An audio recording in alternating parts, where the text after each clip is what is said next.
আসসালামু আলাইকুম। আজকে একটা দুঃখের কথা বলতে হয় প্রবাস জীবন নিয়ে। আজকে দীর্ঘ 15 দিনের মতো আমার কিন্তু খুবই গায়ে জ্বর। তো গায়ে জ্বরের ভিতরও এই তো প্রবাস জীবন চলতেছে। তো এটা হলো আমার রুম, এই রুমে আমি থাকি। তো বিষয়টা হচ্ছে আমার এত পরিমাণে গায়ে জ্বর ছিল, মানে সেটা আসলে কাউকে বলে বোঝানো যাবে না। আর এখানে বোঝানোর মতো কেউ নেই, ঠিক আছে? তো আজকে আজকে 2 দিন পর্যন্ত আমি একটা ঘরে মানে কাজ করতেছি। ঘর মানে আমাদের ছাগলের ঘর। ওই ঘরটিতে কাজ করতেছি, আর ওই ঘরে কাজ করাটা যে আমার জন্য এত কষ্ট হয়ে গেছে, মানে সিরিয়াস, এটা বলার বাইরে। কারণ আমার 100-র উপরে জ্বর ছিল, 103 ডিগ্রির মতো সম্ভবত জ্বর ছিল, এত পরিমাণে। এরপরও প্রবাসের ডিউটি করা লাগছে। তো যাক, আলহামদুলিল্লাহ ডিউটি করতে পারছি, এটা হলো মেন। যেহেতু ডিউটি না করলে মাস শেষে স্যালারিটা তো আসবে না। কারণ এটা তো বাংলাদেশ না, এখানে কাজ না করলে এত ফ্রি ভালোবাসা মহব্বত এগুলা নাই, ঠিক আছে? ফ্রি ভালোবাসা মহব্বত এগুলা নাই, এগুলা এখানে হলো কাজের উপরে ভালোবাসা মহব্বত। তো যেটা বলতেছিলাম, আজকে প্রায় 15 দিনের মতো মানে খাবার দাবার অনেকে আছে, মানে আমার এখানে কিন্তু একটা বাংলাদেশি এখন নতুন করে আইসে, উনি কিন্তু বাজার সাজার করতেছে, যাও অনেক কিছু রয়েছে। তো মানে খাবার দাবার ফাঁকায় খাবো, ওই আমার শক্তিটা আর মানে কুলাইতেছে না আর কি, ঠিক আছে?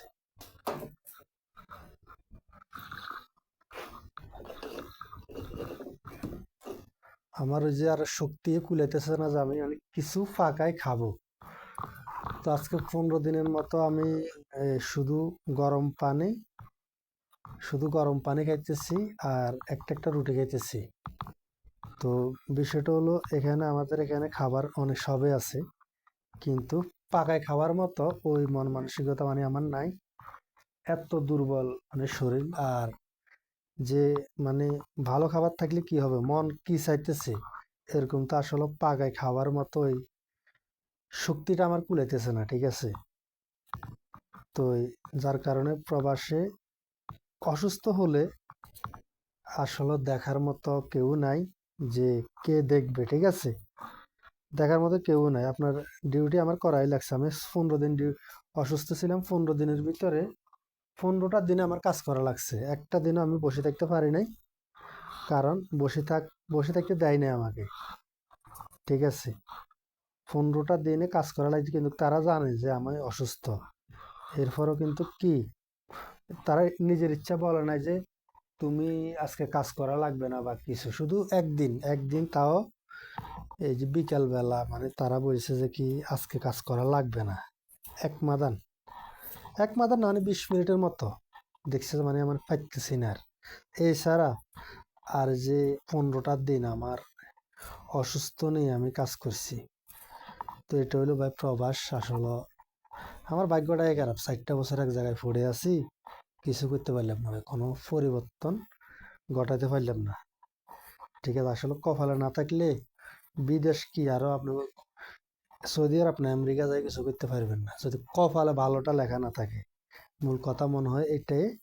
কারণ আমি কিছু হয় নাই আমার পরিবর্তন। যে মরুভূমিতে আছি আমি সেই মরুভূমিতে পড়ে আছি। তো যাক, এখন গলা ব্যথা করতেছে, প্রচুর পরিমাণে ঠান্ডা পড়তেছে। এখন চিন্তা করলাম জ্বরের মুখ কি করুম। তো এই আপনার চা, আদা দিয়ে চা বানাইতেছি, চা খাবো। তো সবাই ভালো থাকবেন, আমার জন্য সবাই একটু দোয়া করবেন, কারণ অসুস্থ শরীর, ভালো লাগতেছে না। তারপরেও আছি আলহামদুলিল্লাহ, আপনাদের ভালোবাসা নিয়ে আছি। তো এই সবাই ভালো থাকবেন। আসসালামু আলাইকুম।